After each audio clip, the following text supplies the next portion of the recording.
जय श्री कृष्ण। श्रीमद् भगवद गीता श्लोक नंबर 2.17। अविनाशी तु तत् विद्धि येन सर्वम इदम ततम अविनाशम अव्ययस्य अस्य न कश्चित् कर्तुम अर्हति।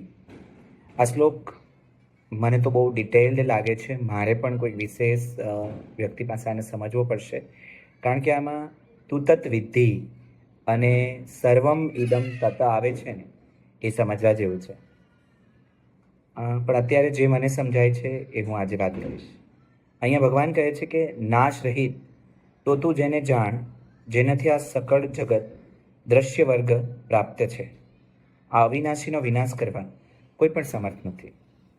એટલે જેમ મેં ગયા વખતે કીધું હતું કે મારું કર્તવ્ય, મારો ધર્મ અને ઈશ્વરનો પ્રેમ શાશ્વત છે, પણ અહીંયા ઈશ્વર કહેવા માંગે છે કે આત્મા શાશ્વત છે. અને જો તમારે આત્માને જોવો હોય તો મૌનમાં જવું પડશે. સર્વમ ઇદમ તત,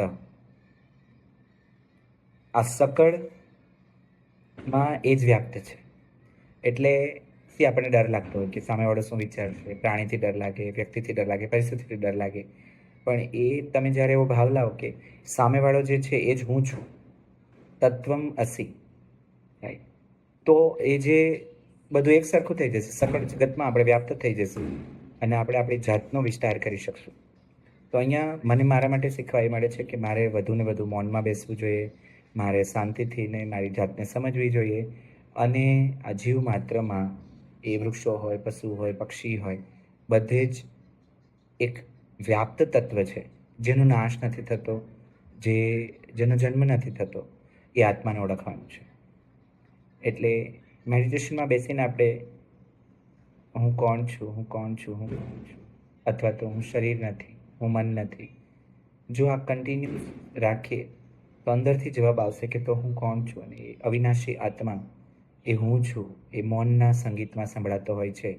મને પણ આ અનુભવ ક્યારેય નથી થયો, મને પણ આવો અનુભવ ક્યારેય નથી થયો. પણ આપણે એને સમજવો હોય તો મૌનની જરૂર કરવી જ રહી. Thank you.